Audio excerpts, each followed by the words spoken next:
Simples Mortales, el podcast por PBO.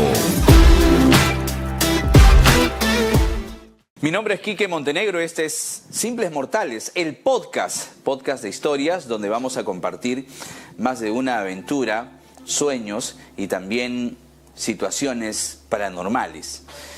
Vamos a hablar hoy de distintos momentos en la vida de un personaje que forma parte de la familia al que todo el Perú admira y conoce. Estamos hablando del clan de las hermanas Cabrera. Nosotros recordamos con mucho cariño, con mucha emoción y nostalgia a Nani Cabrera, quien fuera la primera vedette, creo yo, vedette en toda la extensión de la palabra, ¿no? Artista completa, cantante, bailarina, cómica y que brilló siempre con luz propia. Y una de las hermanas, quien también, por supuesto, ¿no? Estamos hablando de Rosa, estamos hablando de Lucy Cabrera y hoy nos acompaña una de las hermanas, porque son 14 hermanos, ¿no? Son 9 hermanas y 5 varones, si soy preciso, Patricia Cabrera, quien le damos la bienvenida, quien nos acompaña hoy en esa oportunidad. Patricia, muchas gracias por estar aquí. He sido preciso, básicamente sí. Es una familia numerosa. Exacto, ante todo muchísimas gracias, Quique, muchas gracias a todo nuestro público, tu público, que ahora es mi público claro, también. Exacto, gracias. Sí, somos 14 hermanos, 9 mujeres, 5 hombres. Wow. Claro, en esa época no había las redes sociales, no había internet, nada, ni televisión. Claro, íbamos al ring a llamar teléfono, ¿te acuerdas? Sí. En la época de 80s, 90s, en la época del terrorismo. Exacto.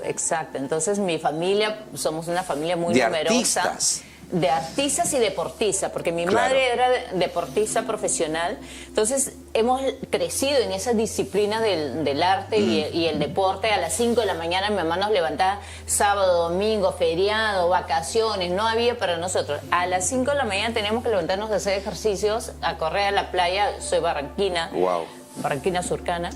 Y bueno, hemos crecido con esa disciplina, pero es una disciplina que transforma tu vida.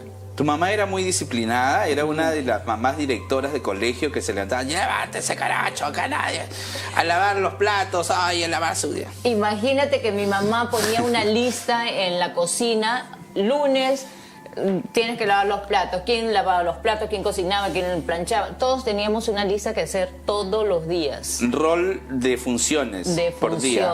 Y cuando teníamos que hacer las tareas, mi mamá nos sentaba en una banca y todos, hasta el más chiquito, Miguel Ángel, en esa época tenía 4 años, él ya sabía la tabla de multiplicar, dividir y todo, porque el que no sabía, reglazo. Ya.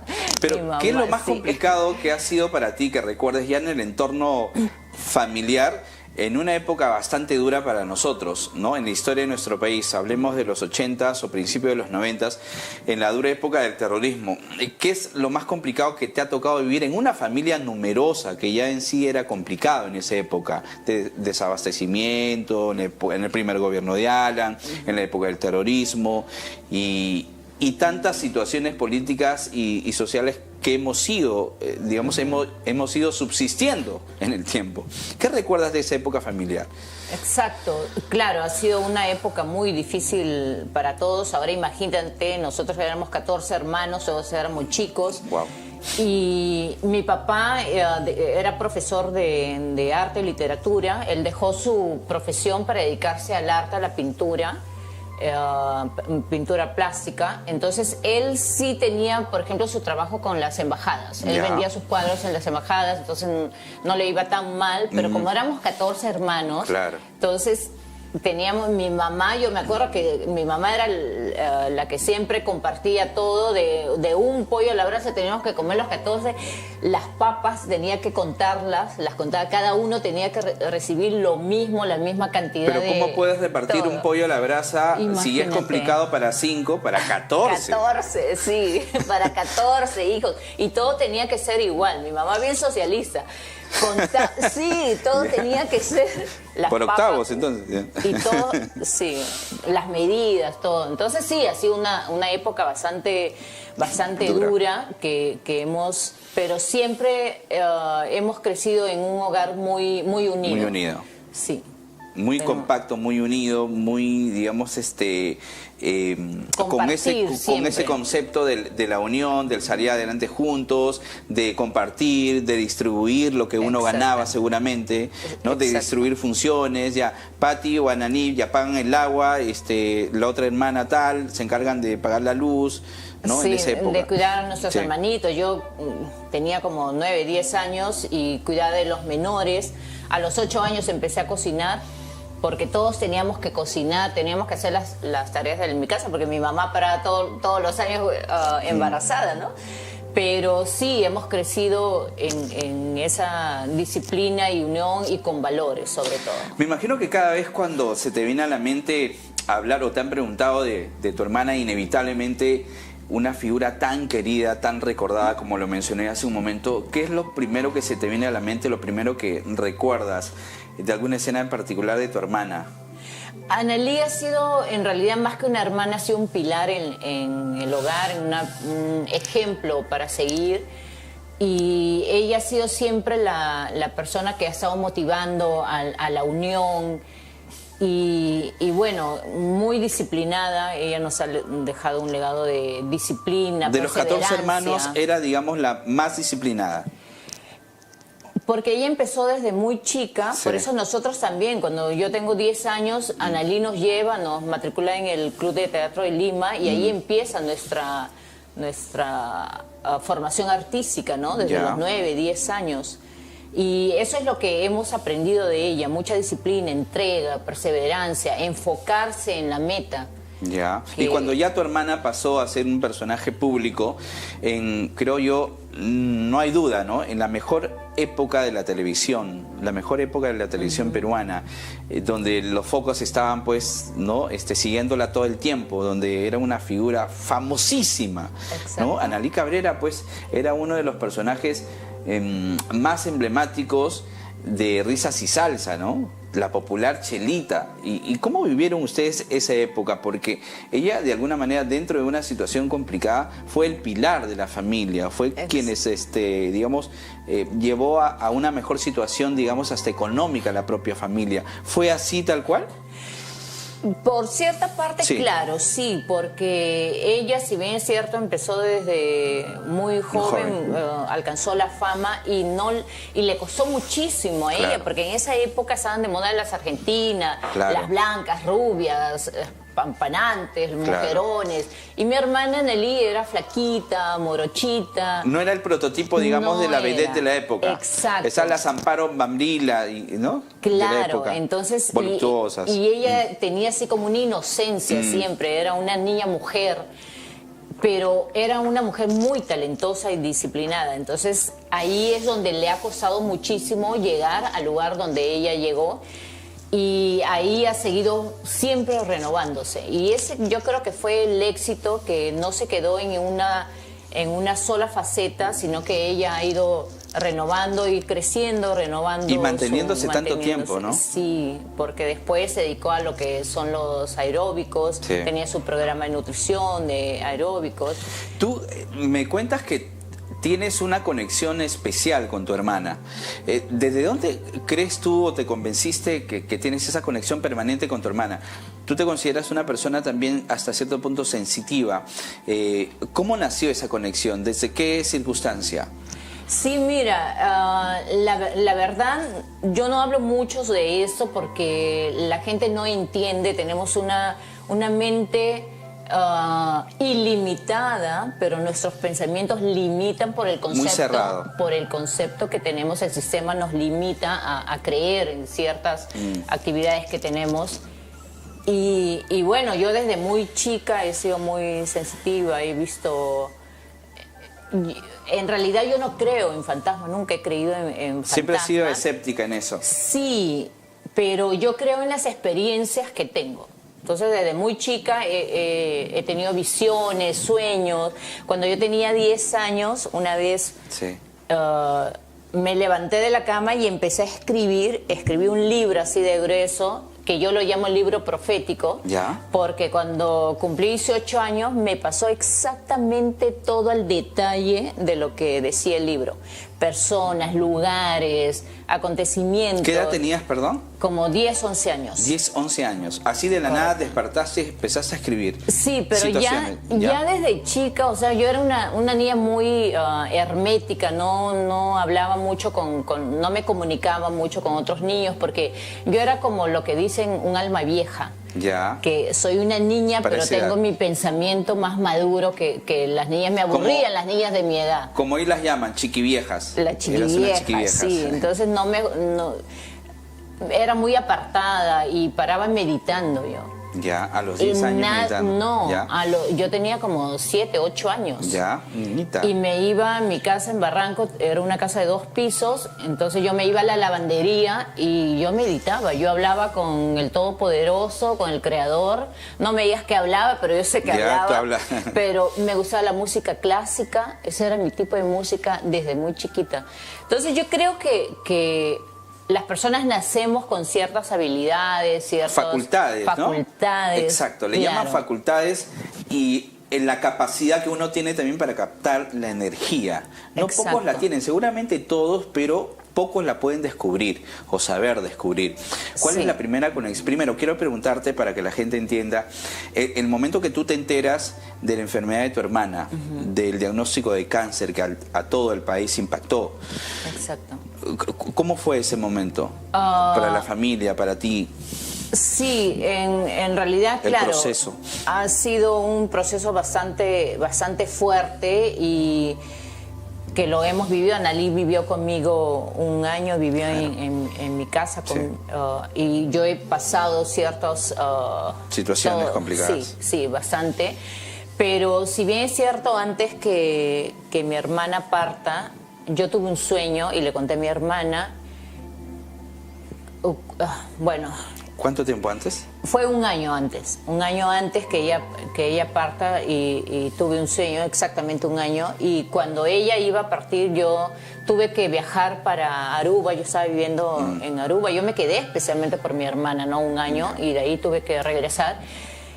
Y cuando yo estaba en Aruba, yo soñé que mi hermana vino a mi habitación, toda vestida de blanco, y una luz blanca la iluminaba y me hizo así, con una sonrisa muy feliz. Se despedía. Se despedía. Y yo nunca he creído en eso. Yo he escuchado que la gente viene y se despide, pero como yo soy cristiana de los 22 años, entonces en el cristianismo pues te limitan y no te dejan Hay cierto creer, prejuicio para claro. creer en algunas cosas. Exacto. Ocultas o llamadas ocultas. o Claro, pero paranormales. yo sé que vivimos en un mundo que no todo está dicho, ¿no? Claro. Ni siquiera la ciencia lo puede Exacto. entender. Pero de que existe, porque hay experiencias que no las puedes evitar. Y no es algo que yo estoy creyendo siempre en eso, sino ocurre de un momento a otro. Entonces ahí, cuando mi hermana aparece Sí. en el sueño, en esos mismos momentos, yo llamo y Te comunicas con ella.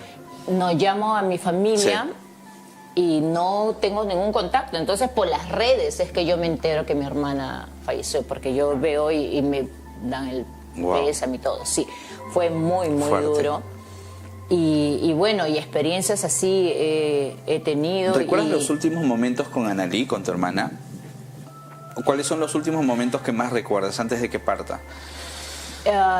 Yo, por ejemplo, yo me caso el día 4, soy divorciada, me casé el día 4 de abril.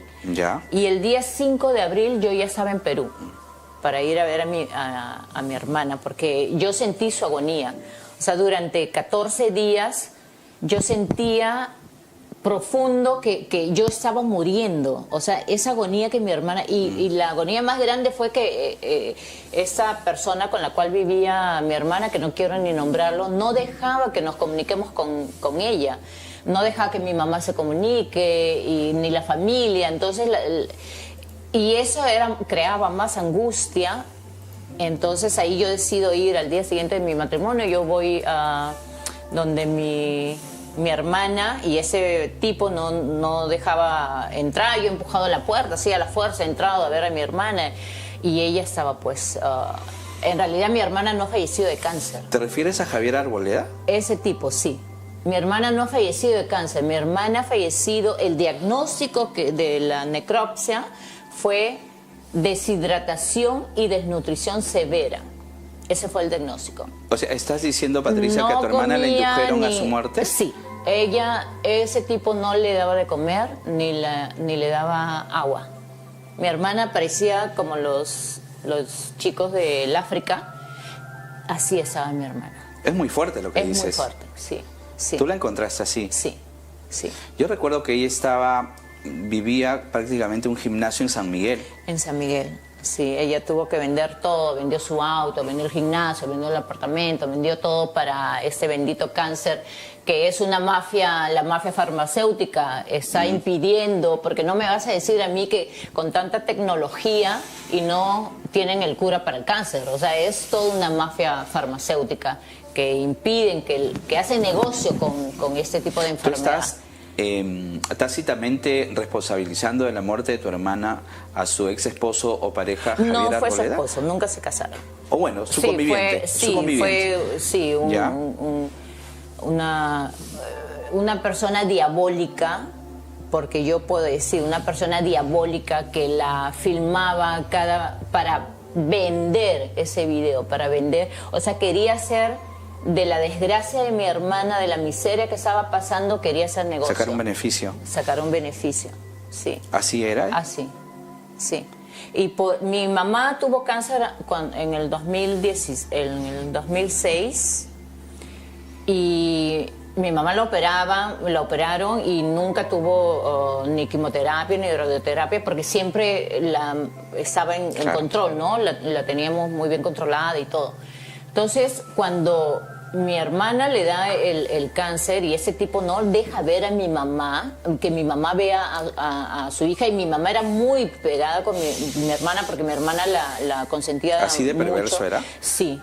Y mi mamá dormía en la puerta, sentada ahí en la puerta de su casa para que la deje entrar y no la dejaba entrar. Entonces mi mamá le dio depresión y de la depresión, porque tú sabes que cuando estás con depresión las defensas se te bajan y ahí es donde le reaparece el cáncer. Y mi mamá fallece de cáncer al año. Claro, porque nosotros recordamos en una etapa en que Annalise venía recuperando. Digamos, dentro de la etapa crítica... Cuando vivía en mi casa. Exacto, Sí. cuando tú pasó esa etapa, digamos, crítica, digamos, pero una evolución favorable. Y Correcto. de ahí, lamentablemente, pues se fue decreciendo su estado de salud, su situación, su Sí, enfermedad. porque por ejemplo en mi casa estaba toda la familia, Claro, y siempre tenía ella calor era familiar. positiva y hablábamos de proyectos, Exacto. entonces eso la mantenía viva, Ya. aparte que le dábamos la comida especial y todo. Pero cuando yo viajo, yo tuve que alquilar mi casa, yo tuve que viajar por un asunto muy Personal. muy personal, que no podía quedarme. Entonces ahí es donde ella va a la casa de este tipo y yo me voy en diciembre y en enero ella ya su salud estaba en Muy abril quebrada. ya, sí. Entonces yo lamento, pero bueno, yo pienso también que Debe me ser quedó muy duro clara- remover todo esto, ¿no? Sí, mira, a mí me quedó claro con el fallecimiento de mi hermana, porque yo como cristiana, yo creía mucho en el poder de la oración, que cuando oras, ayunas, que Dios la va a sanar, y yo estaba muy segura de eso. Pero cuando mi hermana parte y yo tengo este sueño, que mi hermana se despide de mí, ahí yo me doy cuenta que así te quites o te pongas, el día que te tocó, te tocó. No hay nada que pueda evitar que tú partas. Igual como cuando no te toca, no te toca. Eso O es sea, inevitable a veces. te tiras del 20º piso y no te pasa Y no nada, te cae. porque no te tocó. Entonces es parte de la vida, ¿no? Es parte de un proceso y pasamos a otro plano. Y a otro plano. O sea, no es que desaparezcamos de acá, pero Por completo. pasamos a otro plano y yo tengo conexión con mi hermana.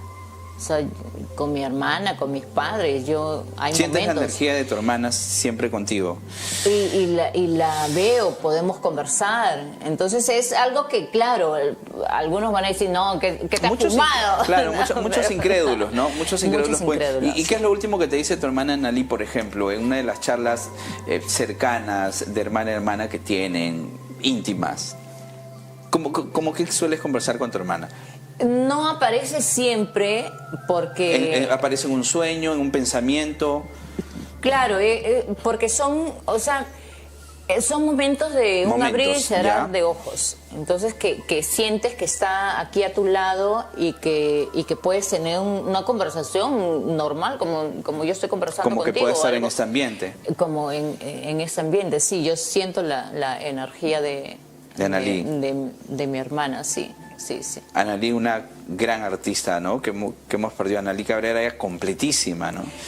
Sí, era una de las pocas artistas, pero en ese tiempo también era otro muy diferente. Acá ahora, mientras más escándalo hagas, gracias a la señora Magali Medina, que mientras más escándalo hagas, más famosa te haces, y el artista que en esa época, yo soy de esa época, que nos preparábamos, estudiábamos en canto, baile, actuación, para dar lo mejor de nosotros para el público, se perdió. Y mi hermana Analí era un ejemplo que constantemente se preparaba. Hablaste de un personaje para ti nefasto que fue su expareja, pero su ex esposo. ¿Cómo fue el matrimonio con Rodolfo Carrión? ¿Fue un buen esposo para tu hermana? Sin comentarios. Prefiero no comentar, porque bueno, para ese caso mi hermana debería de responderlo. Yo puedo dar una opinión. Para mi Pero eres opinión, su hermana. Sí, para mi opinión no. No fue, lamentablemente no. Mi hermana, yo no creo en la mala suerte, pero sí en las malas decisiones. Entonces no fue una buena decisión, pero bueno, le tocó vivir ese momento, y todas las personas que pasan por nuestra vida es para enseñarnos o aprender algo o dejar una enseñanza a esa pareja. Fue una de las malas decisiones que tuvo Analí Cabrera en casarse con Rodolfo Carrión, eso estás diciendo. En mi opinión, sí, en mi opinión. ¿Que era una mala persona? Prefiero no entrar en detalles, pero sí no fue una buena persona, pero como te digo, ¿no? Cada quien vive lo que Patricia, le toca vivir. Hablemos de experiencias paranormales. A ver, ¿cuál ha sido la última que has tenido? La última, bueno, he tenido tantas, pero te cuento una, porque a veces dicen, no, tú tienes esa experiencia porque tienes un ser querido, porque tienes esa conexión emocional. Más allá de eso. Claro, pero por ejemplo, uno de los casos, yo tengo un amigo allá en Aruba, que su esposa no podía tener hijos, entonces yo no soy amiga de la esposa, lo conozco así nomás, y ella, una vez yo estoy durmiendo y sueño que ella viene en brazos y ensangrentada, en brazos tenía un bebé, ella estaba llorando y estaba ensangrentada, entonces yo le llamo a mi amigo, le digo, oye, tu esposa ha perdido un bebé, me dice, sí, ha perdido 5 bebés, no puede tener hijos y que no sé qué. Bueno, al tiempo sueño que esa misma señora viene y me enseñó un varoncito, y así muy feliz, y le digo a mi amigo, soñé con tu esposa, vas a tener un hijo. No, ya el doctor dijo que nada, que se olviden y todo. Bueno, tu esposa está embarazada y va a ser varón. A los 5 meses él me llama y me dice, tienes razón, la esposa se embarazó y su hijo es varón. Patricia, tú eres una clarividente. Mira, con mi papá falleció el año pasado. También mi papá estaba viviendo en mi casa. Yo tuve que viajar también para Aruba. Mi papá estaba bien. A las 9:30 de la noche tenemos un chat familiar. Mi papá hacía bromas y todo. Y de pronto mi papá llama y nos comunica, ¿no? Pero antes de eso, una semana antes, yo soñé que mi papá me tocó la puerta y él estaba en la calle y también había una luz muy grande que lo iluminaba. Sí. Y mi papá feliz me decía, hija, ya me voy, así feliz. Yo le digo, chao papá, feliz viaje. Yo feliz también, tenía una paz, una tranquilidad. A la semana es que mi papá nos escribe en el chat, me dice, creo que ya me llegó la hora porque no puedo respirar. Mi papá había estado haciendo bromas antes, a las 9:30 de la noche, a las 11 de la noche nos escribió eso. Lo llevaron al doctor y a los 20 minutos mi papá le da un ataque al corazón y se va, ¿no? Y yo lo sentí, y no solamente eso, sino que cuando yo estaba en la isla de Aruba también, porque vivía ahí, Y cuando yo voy a cerrar la ventana, o sea, estaba todo apagado, y voy a cerrar la cortina, yo siento que alguien me agarra la mano fuerte. Y ahí fue donde yo dije, mi papá, porque la imagen de mi papá vino. De y inmediato se te vino a la mente de tu papá. Chequeé el teléfono y ahí es donde veo el mensaje de mi papá.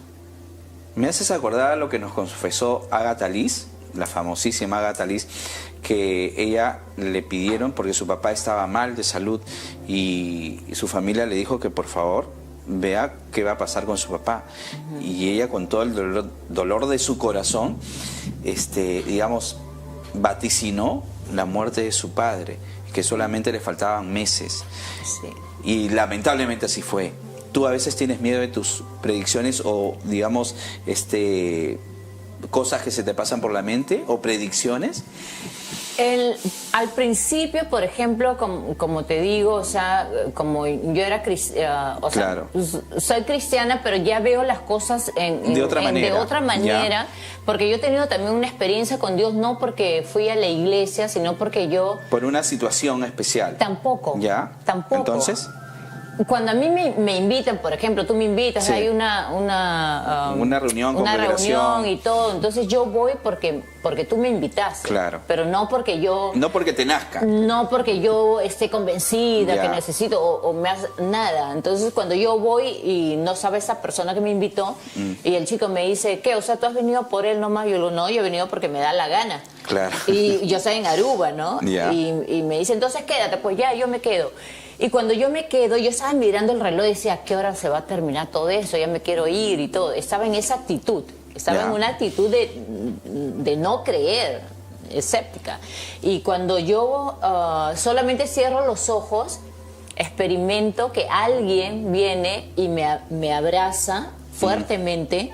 Y era un abrazo de amor, de paz, de tranquilidad, un amor inexplicable que nunca en mi vida lo había sentido. Sí, y de repente yo empiezo a llorar y todo lo que pasaba en mi mente que preguntaban me respondía en esos momentos. Todas las preguntas que hacían me respondía. Y me decía, aquí estoy contigo, yo te amo. Es la primera vez, Patricia, que tú revelas, digamos, estas facultades que tienes, tengo entendido. Sí.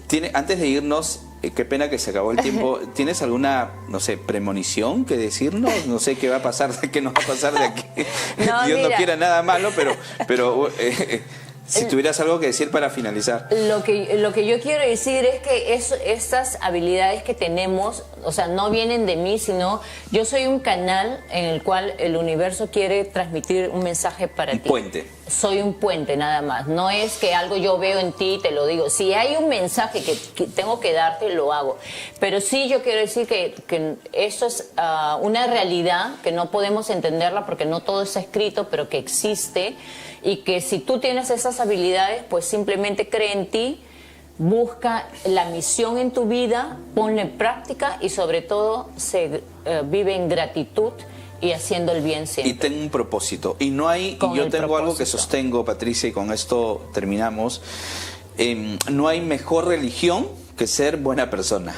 Exacto. Así de sencillo. Exacto. En todo lo que hagas en la vida. Exacto. Patricia, ha sido un gusto tenerte aquí. Espero que no sea la primera. Ya hablaremos de otros temas también más adelante.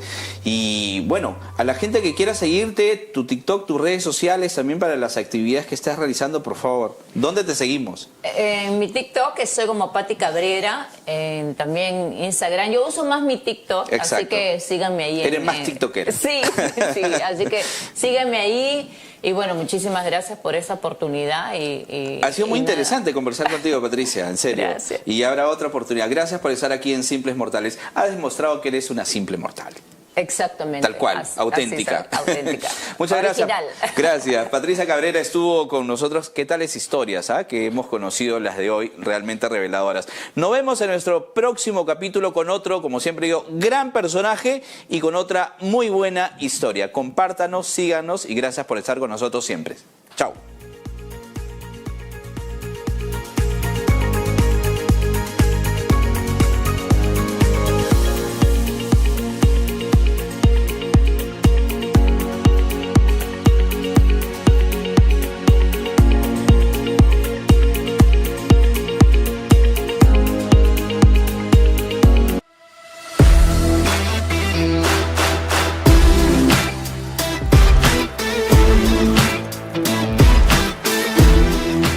Simples Mortales, el podcast por PBO.